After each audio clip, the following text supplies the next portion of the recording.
Kitab 2 Raja-Raja. Sesudah Ahab mati, maka memberontaklah Moab terhadap Israel. Pada suatu hari, jatuhlah Ahazia dari kisi-kisi kamar atasnya yang ada di Samaria, lalu menjadi sakit. Kemudian dikirimnyalah utusan-utusan dengan pesan, "Pergilah, mintalah petunjuk kepada Baal Zebub, Allah di Ekron. Apakah aku akan sembuh dari penyakit ini?" Tetapi berfirmanlah malaikat Tuhan kepada Elia, orang Tisbe itu, "Bangunlah, berangkatlah menemui utusan-utusan Raja Samaria, dan katakan kepada mereka, apakah tidak ada Allah di Israel, sehingga kamu ini pergi untuk meminta petunjuk kepada Baal Zebub, Allah di Ekron. Sebab itu, beginilah firman Tuhan, engkau tidak akan bangun lagi dari tempat tidur di mana engkau berbaring, sebab engkau pasti akan mati." Lalu pergilah Elia. Sesudah utusan-utusan itu kembali kepada raja, berkatalah ia kepada mereka, "Mengapa kamu kembali?"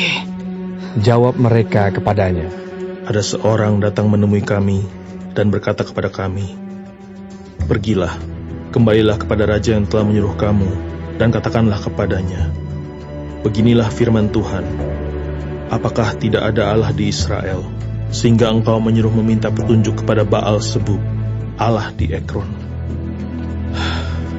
Sebab itu, engkau tidak akan bangun lagi dari tempat tidur di mana engkau berbaring, sebab engkau pasti akan mati." Lalu bertanyalah ia kepada mereka, "Bagaimanakah rupa orang yang telah datang menemui kamu itu dan mengatakan perkataan ini kepadamu?" Jawab mereka kepadanya, "Seorang yang memakai pakaian bulu dan ikat pinggang kulit terikat pada pinggangnya." Maka berkatalah ia, "Itu Elia, orang Tisbe." Sesudah itu disuruhnyalah kepada Elia seorang perwira dengan ke-50 anak buahnya. Orang itu naik menjumpai Elia yang sedang duduk di atas puncak bukit. Berkatalah orang itu kepadanya, "Hai Abdiallah, raja bertitah, turunlah."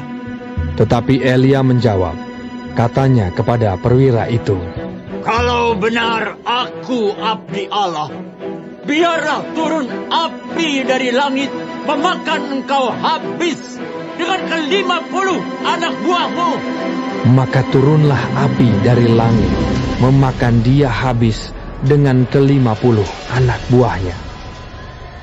Kemudian raja menyuruh pula kepadanya seorang perwira yang lain dengan ke-50 anak buahnya. Lalu orang itu berkata kepada Elia, "Hai Abdiallah, beginilah titah raja, segeralah turun." Tetapi Elia menjawab mereka, "Kalau benar aku abdi Allah, biarlah turun api dari langit memakan engkau habis dengan ke-50 anak buahmu." Maka turunlah api Allah dari langit memakan dia habis dengan ke-50 anak buahnya. Kemudian raja menyuruh pula seorang perwira yang ketiga. Lalu naiklah perwira yang ketiga itu, dan sesudah sampai, berlututlah ia di depan Elia, serta memohon belas kasihan kepadanya. Katanya, "Ya abdi Allah, biarlah kiranya nyawaku dan nyawa ke-50 orang hamba-hambamu ini berharga di matamu. Bukankah api sudah turun dari langit memakan habis kedua perwira yang dahulu dengan ke-50 anak buah mereka? Tetapi sekarang, biarlah nyawaku berharga di matamu." Maka berfirmanlah malaikat Tuhan kepada Elia, "Turunlah bersama-sama dia, janganlah takut kepadanya." Lalu bangunlah Elia dan turun bersama-sama dia menghadap raja. Berkatalah Elia kepada raja, Beginilah firman Tuhan. Oleh karena engkau telah mengirim utusan-utusan untuk meminta petunjuk kepada Baal Zebub, Allah di Ekron, seolah-olah tidak ada Allah di Israel untuk ditanyakan firman-Nya.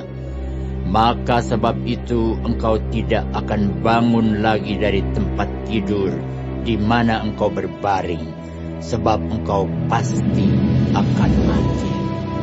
Maka matilah raja sesuai dengan firman Tuhan yang dikatakan oleh Elia. Maka Yoram menjadi raja menggantikan dia dalam tahun kedua zaman Yoram bin Yosafat, Raja Yehuda, sebab Ahazia tidak mempunyai anak laki-laki. Selebihnya dari riwayat Ahazia, apa yang dilakukannya, bukankah semuanya itu tertulis dalam kitab sejarah raja-raja Israel?